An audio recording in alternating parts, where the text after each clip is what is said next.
আচ্ছা কি ভাই, যে প্রশ্নটি আমি রিপন ভাইকেও করছিলাম, আপনাকে একটু কাছাকাছি করেই বলি যে মানুষরা কি আসলে অতি আগ্রহ দেখাচ্ছে বিষয়টি নিয়ে? যে তারেক রহমান একটি ফেসবুক পোস্ট আসলো, তারপরে সেটি নিয়ে যখন তিনি বললেন যে বিষয়টি এখন তার একক নিয়ন্ত্রণাধীন নয়, তারপরে সেটি নিয়ে বিভিন্ন মহলে আলোচনা সমালোচনা, কবে আসছেন কিনা, পরে আবার দলের পক্ষ থেকে জানানো হলে আসছেন, এগুলো নিয়ে কি কোনো ধোঁয়াশা থেকে যাচ্ছে নাকি মানুষ বেশি আলোচনা করছে?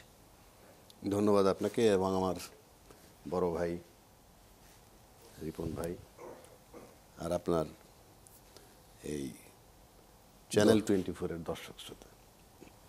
বিষয়টা হচ্ছে যে তারেক জিয়া রাজ্জাকি না, আর বেগম খালেদা জিয়া রাজ্জাকির মা না।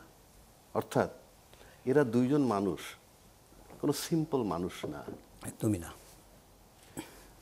বেগম খালেদা জিয়ার প্রেজেন্স এবং অ্যাবসেন্স একটা বিশাল পার্থক্য বহন করে। উনি রাজনীতিতে বেঁচে থাকলে একরকম, উনি মরে গেলে আর এক রকম।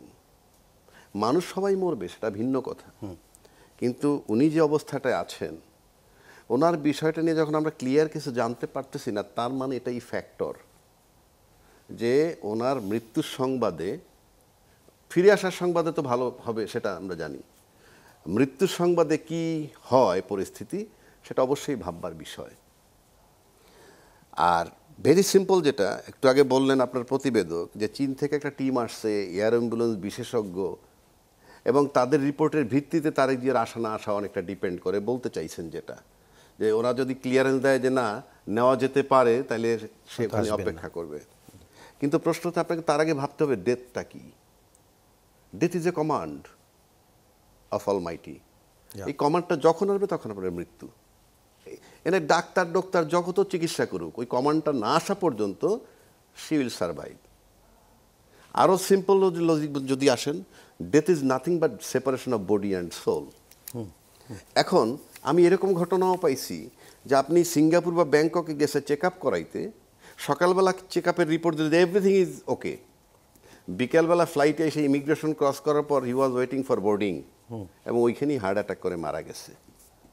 তার মানে আপনি যদি বিষয়টাকে সিরিয়াসলি দেখেন, তাইলে এই এই ইস্যুতে যদি তারেক জিয়া সাহেবের আসার বিষয়ে সম্পৃক্ত থাকে, তার চলে আসা উচিত ছিল। এইটাই যৌক্তিক।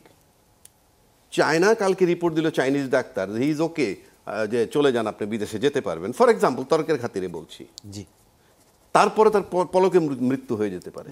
কিন্তু এই সমস্ত আনসার্টেন জিনিস উপরে কারো ডিপেন্ড করতে হয় না, এটা হলো তার স্বাভাবিকভাবে আসা উচিত। কিন্তু কেন সে আসবেন, উনি পরিষ্কার করে দিয়েছেন কয়েকদিন আগে একটা স্টেটমেন্ট দিয়ে, যে আমার ফেরত আসাটা আমার একক সিদ্ধান্ত নয়, এটা একটা পার্ট। সেকেন্ড আর একটা পার্ট আছে, সেখানে সে বলছে আমি যে কেন আসতে পারছি যাতে মানে ডিসক্লোজ করবে, সেটার জন্য সে একেবারে অবারিত সুযোগ নাই। দুইটা ব্যাপার কিন্তু খুব মারাত্মক। এবং এটার পার্শ্ব প্রতিক্রিয়া দেখছেন, এটার পার্শ্ব প্রতিক্রিয়া হলো সরকার বলে দিচ্ছে সাথে সাথে যে সরকারের তরফ থেকে তার কোনো বাধা নাই।